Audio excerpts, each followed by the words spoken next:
Let us discuss the operating principle of three-phase induction motor. Three-phase induction motor ఎట్లా work అవుతుంది చూద్దాం.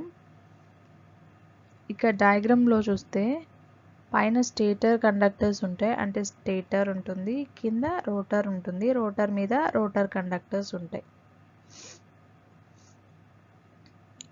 Stator వైండింగ్ని three phase సప్లైతో energise అవుతుంది. So three phase supply అంటే ఇక్కడ మనం balanced three phase supply ఇస్తాము, అంటే ఆర్వైబి ఫేజెస్కి మధ్యలో 120 ఫేజ్ డిఫరెన్స్ ఉంటుంది. సో అవి అటైన్ చేసుకునే మ్యాక్సిమం వాల్యూస్లో కూడా సేమ్ ఫేజ్ డిఫరెన్స్ ఉంటుంది. అలాగే అవి ప్రొడ్యూస్ చేస్తాయి ఫ్లక్సెస్, వాటికి కూడా సేమ్ 120 degrees ఫేజ్ డిఫరెన్స్ ఉంటుంది. కాబట్టి అంటే every time the maximum value of the flux 120 degrees shift అవుతుంది. కాబట్టి అవి ప్రొడ్యూస్ చేసే మ్యాగ్నెటిక్ ఫీల్డ్ని రొటేటింగ్ మ్యాగ్నెటిక్ ఫీల్డ్ అంటాం.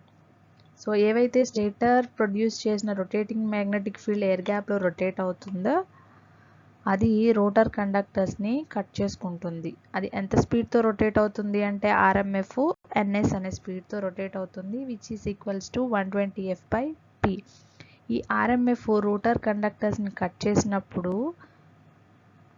రోటర్ కండక్టర్స్లో ఈఎంఎఫ్ అనేది ఇండ్యూస్ అవుతుంది. ఎట్లా? According to Faraday's law of electromagnetic induction. ఈ ప్రిన్సిపల్ ఏంటి? Whenever a conductor cuts the magnetic flux lines and EMF is induced in the conductor.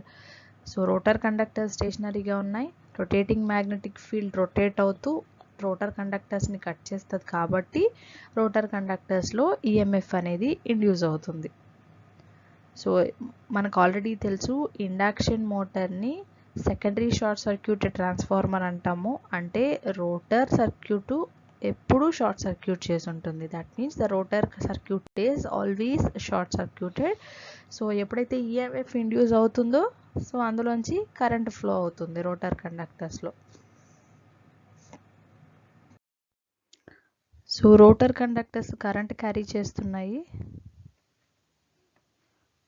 and the conductors are placed in a magnetic field.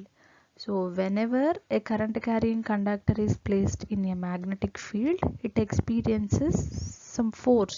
Adi motor principle. So according to motor principle, now the rotor conductors experiences force.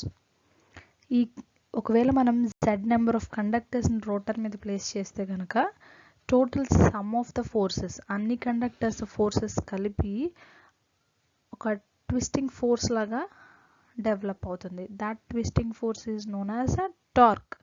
అంటే rotor ఒక డైరెక్షన్లో rotate అవ్వడానికి ఈ force help అవుతుంది. So అది ఏ డైరెక్షన్లో rotate అవుతుంది అంటే ఇండక్షన్ మోటార్లో rotor rotates in the same direction as the RMF. Rotating magnetic field ఏ డైరెక్షన్లో రొటేట్ అయితే రోటర్ కూడా అదే డైరెక్షన్లో రొటేట్ అవుతుంది. Because of Lenz law. According to Lenz law, the rotor of induction motor rotates in the same direction as the rotating magnetic field. ఎందుకు అంటే lens లా ఏం చెప్తుంది? The direction of rotor currents, అంటే ఏవైతే రోటర్లో కరెంట్స్ డెవలప్ అయ్యాయో వాటి direction దాన్ని ఏదైతే ప్రొడ్యూస్ చేసిందో దాన్ని అపోజ్ చేస్తుంది. ఇక్కడ రోటర్ కండక్టర్స్లో కరెంట్ని ఏది ప్రొడ్యూస్ చేసింది అంటే relative speed between the RMF and the stationary rotor conductors. ఇనీషియల్గా కరెంట్ ఎట్లా డెవలప్ అయ్యింది? రొటేటింగ్ మ్యాగ్నెటిక్ ఫీల్డ్ రోటర్ కండక్టర్స్ని కట్ చేయడం వలన ఈఎంఎఫ్ డెవలప్ అయ్యింది. సో ఆ ఈఎంఎఫ్ వలన రోటర్లో కరెంట్ ప్రొడ్యూస్ అయింది. అంటే రిలేటివ్ స్పీడ్ ఆర్ఎంఎఫ్కి రోటర్ స్పీడ్కి డిఫరెన్స్ వలన ఈఎంఎఫ్ డెవలప్ అయింది, దానివల్లనే కరెంట్ డెవలప్ అయింది. సో రిలేటివ్ స్పీడ్ని అపోజ్ చేస్తూ ఉంటుంది రోటర్ కరెంట్.